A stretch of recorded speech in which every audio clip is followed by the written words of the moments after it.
I'm standing right in the middle of the Anglo-Saxon cemetery here at High Ash Farm, right in the middle of a 36-acre field. There's Caister St Edmund Church in this distance, and this is an area of woodland, many venerable old Scots pine trees, some of them leaning at precarious angles. The one in front of me looks as though it's going to fall over at any minute, but they've stood winds and rains and gales over the last 70 or 80 years, so they're pretty solid. Lots of elder growing here as well. First berries are just turning that lovely wine red colour as well, soon be ready for the birds to feast on. And the ground is really fertile here. It's not been ploughed for, well, living memory really. Part of this site was excavated in the late 1930s, and lots of Saxon burial urns were found. The Saxons like to cremate their dead and then put them into specially made urns to shorten the distance. They were just buried level with the top of the soil, so that you could leave your earthly world behind you and travel to the heavens very easily.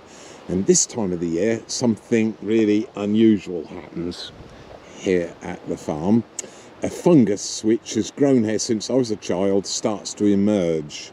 Part of the scientific name is Gigantea, and here is one by my feet. Nothing much gigantic about it.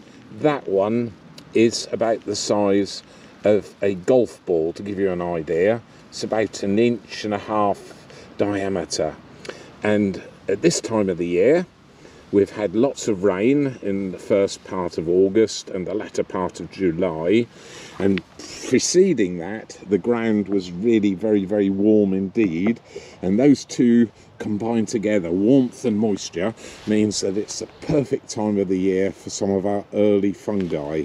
Right, so as not to disappoint you, we're going to look at the gigantic fungi that grow here in this area of woodland. And here's one.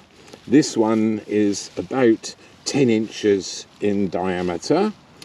It's perfectly white and spherical, and this one's edible, an edible species. But if it is left much longer, it starts to go brown, olive brown, and crack, fissure on the outside, and then it becomes inedible. Lots of people gather it at about this size, slice it thinly and cook it, fry it, rather like a slice of bread that you would on the bottom of your frying pan, either with butter or with olive oil. But the truth is, I have tried it when I was a youngster, and the only flavour you get is either the butter or the olive oil. It's rather like eating polystyrene. And right beside this one is another, and that's a similar size, a little bit further away, around about the size of a human head. So nothing too spectacular about that. But where does the name Gigantea come from? Come on, we want something a bit more special.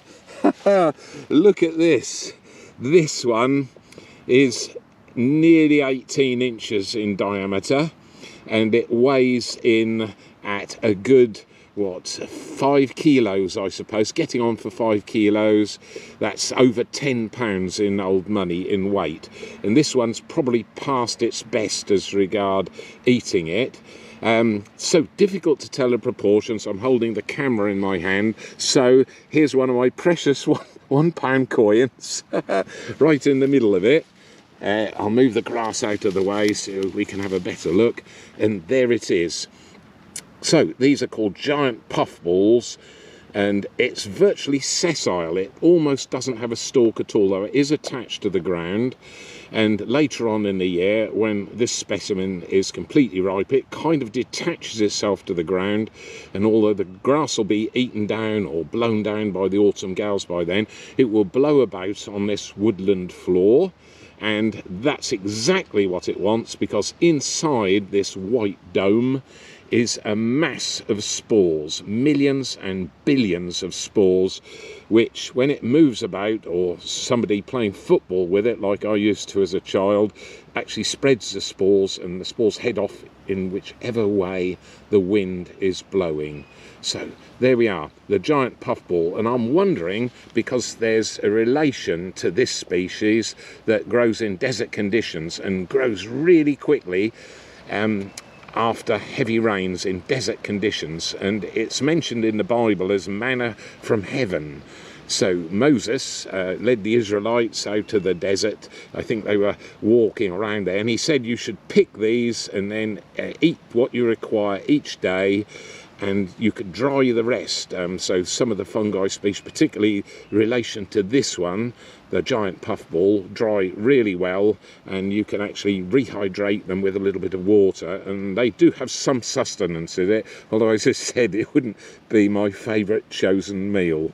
So there we are, wonderful mushroom species on the floor of woodlands and open grassy areas at this time of the year, all over the county of Norfolk. They're really very, very common indeed, right across the UK, and this is their season.